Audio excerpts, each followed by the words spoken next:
Now that everything's calmed down a bit, relatively speaking I mean, I believe we're on the verge of a breakthrough. Well, don't keep us all in suspense.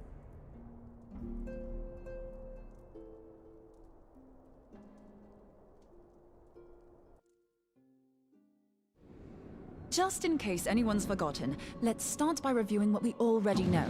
So, an Ascian is an immortal because its soul doesn't return to the ethereal realm when its host is defeated. Instead, it flees to the place that lies between our world and the void.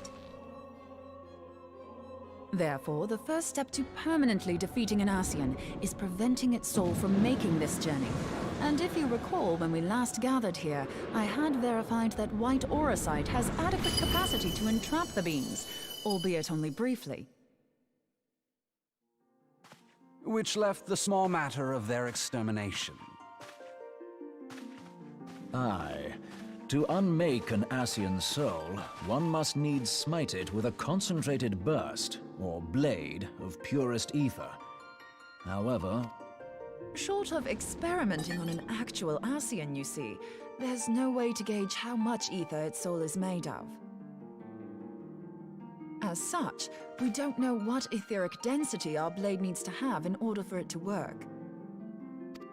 So we'll just have to make the densest blade we can and hope for the best. Though that would require a lot of ether. Hang on a minute! Why didn't we think of this before? White auracite can hold an absolute heap of ether, can't it?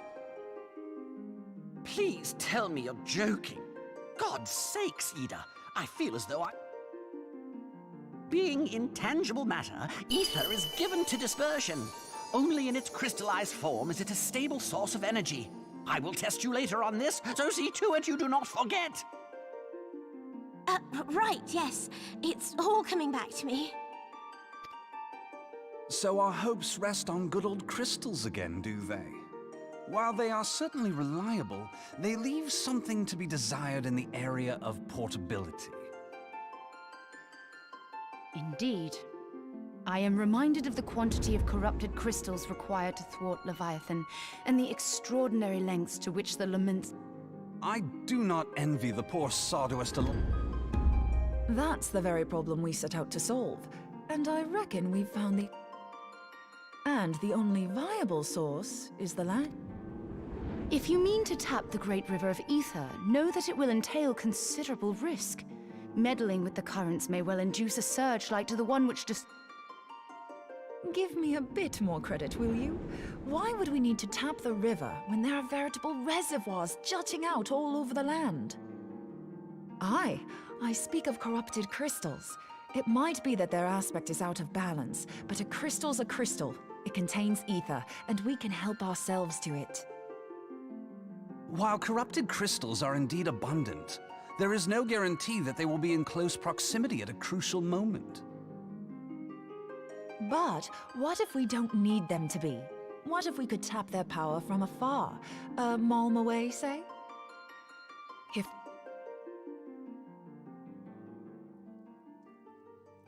I've yet to put my theories to the proof, but I've got a good feeling about this.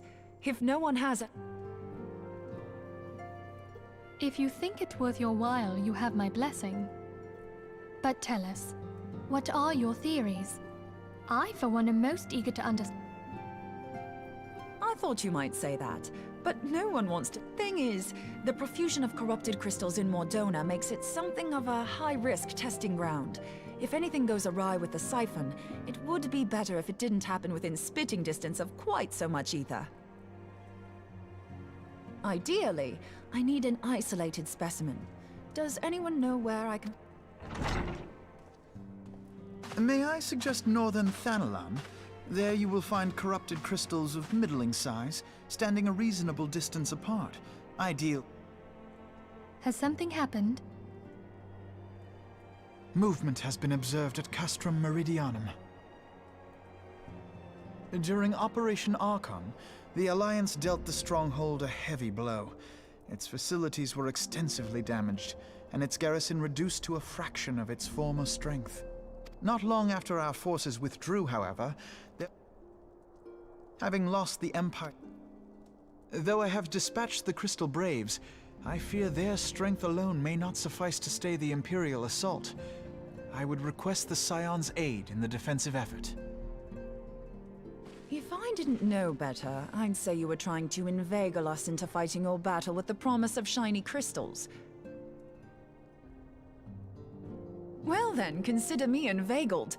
I won't lie, the crystals... Besides, we can't afford to beat about the bush. There's no telling when the Arceans will next appear. Thine eagerness to hurl thyself into the jaws of danger cometh as little surprise. Exercise due caution, I prithee. Though you have become a Crystal Brave, you are yet a Scion, Alphino. We could hardly refuse you. Pray, join the Crystal Braves and lend them your support. Thangred and Papalymo shall accompany you.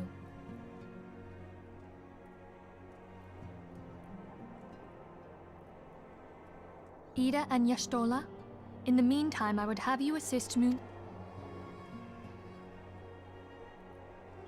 If it please you, I shall continue mine own experiments on white aurosite. Thank you, Urianger.